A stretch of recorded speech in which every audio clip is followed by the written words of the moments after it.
হ্যাঁ নমস্কার, আমি ডক্টর চিন্ময় বলছি। হ্যাঁ নমস্কার ডাক্তারবাবু, আমি দক্ষিণ মারাসাত থেকে বলছিলাম। আচ্ছা, আপনার নাম বলুন।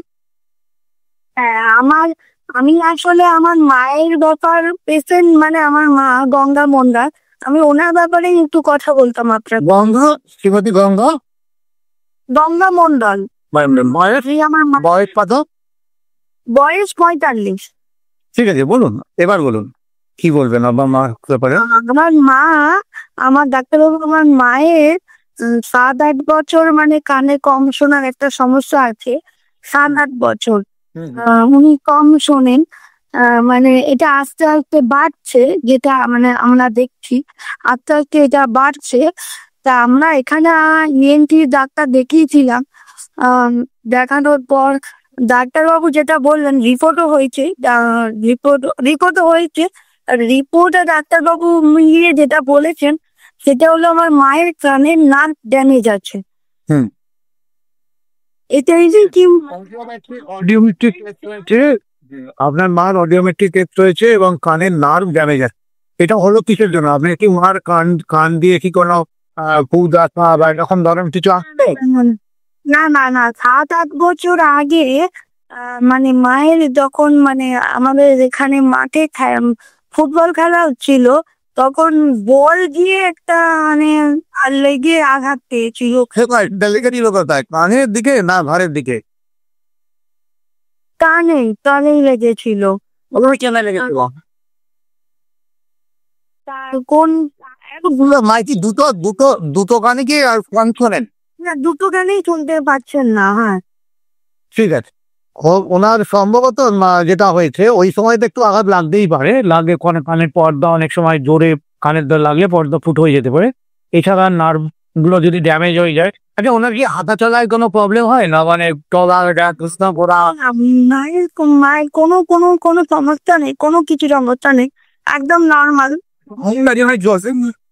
আরেকটু জানি বলুন, যখন নিস্তব্ধ রাত্রিবেলা তখন কি কানের মধ্যে ঝিঝি শোষো এসব শব্দ হয়? না না, মাঝে মধ্যে এরকম ওইরকম টাইপের হয়। সেটা পার্টিকুলার রাফে না, মানে দিনে কখনো মাঝে মধ্যে, মানে কখনো বলতে শুনেছি মাকে এইরকম কথা। কানের মধ্যে শব্দ হওয়া। হ্যাঁ হ্যাঁ হ্যাঁ, ওই রকম। কিন্তু এটাই সমস্যা আপনার মা, তাই তো? হ্যাঁ হ্যাঁ হ্যাঁ, 7 বছর মা কানে শুনতে পাচ্ছে না, দুটো কানে। ঠিক আছে, আমি এখন জানি না আপনি তো কতটা পার্সেন্ট ড্যামেজ হয়েছে নার্ভ। যদি ধরুন একটু যদি উনি নার্ভগুলো সতেজ থাকে, সামান্য যদি 15% থাকে, তাহলে সেটা 50-60%-এরও বেশি কভার হবে। আমাদের হোমিওপ্যাথিতে ভালো ওষুধ আছে, আমি এগুলো লিখে দিচ্ছি। হ্যাঁ মা, হ্যাঁ মা মানে কি জোর, মানে খুব আস্তে কথা বললে শুনতে পান না, আর খুব দূর থেকে কথা বললে শুনতে পান না। ঠিক আছে, ঠিক আছে, তাহলে তো ওনার মনে হয় অনেকটা ঠিক হয়ে যাবে। আপনি ওষুধগুলো একটা মাস খাইয়ে আবার কমেন্টকে জানাবেন, বা আমাদের যেখান থেকে ফোন করেছে আপনাকে সেই অফিসে জানাবেন। হ্যাঁ হ্যাঁ, ঠিক আছে। নমস্কার। হ্যাঁ হ্যাঁ, এই মাত্র কথা হলো শ্রীমতী গঙ্গা মন্ডলের মেয়ের সাথে, দক্ষিণ বারাসাত থেকে। শ্রীমতী গঙ্গা মন্ডলের 45 বছর বয়স। ওনার সমস্যা হচ্ছে কানে কম শোনেন এবং ইএনটি ডাক্তার দেখিয়েছেন, তারা বলেছেন যে কানের পুরো নার্ভ ড্যামেজ হয়ে গেছে, যে কারণে তিনি কাছের শব্দ শুনতে পারেন না, মানে শুনতে পারেন কম, দূরেরটা তো একদমই নয়, পেছন থেকে বললেও নয়, লিপের মাধ্যমে, লিপ মুভমেন্টের মাধ্যমে কিছু বুঝতে পারে। তা আমি যেগুলো যে কারণে নার্ভগুলো শোকাতে পারে তার জন্য আমি ওষুধ কিছু প্রেসক্রিপশন করেছি। যদিও এটি খুবই জটিল সমস্যা, তাও আমার মনে হয় উনি যদি 1-2 মাস কন্টিনিউ করেন এটা ঠিক হয়ে যাবে। ওষুধগুলোর নাম হচ্ছে জিঙ্কো বাইলোবা 1X, যেটি 2টি করে বড়ি রোজ দুপুরে রাতে খাওয়া দাওয়ার আগে খাবেন। ক্যালিফস 12X, এটিও তাই 5টা করে বড়ি দুপুরে রাত্রে খাওয়া দাওয়ার পর অথবা শোয়ার আগে খাবেন। আরেকটা ওষুধ চেনোপোডিয়াম মাদার, এটিও তাই সকাল বিকেল 15 গোটা করে দুবার খাবেন।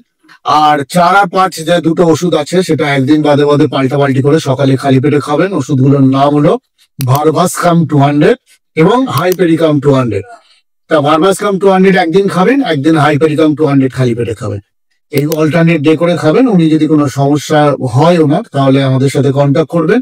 আশা করি একটু ওই ওষুধটা যদি কন্টিনিউ করেন উনি ভালো থাকবে। এরকম যদি আমার সাথে কথা বলতে চান তাহলে আমার প্রোফাইলে গিয়ে লিঙ্কে drchinnmoyroy.in বলে ক্লিক করুন, আমাদের লোক আপনার সাথে কথা বলিয়ে দেবে। নমস্কার, ভালো থাকবেন।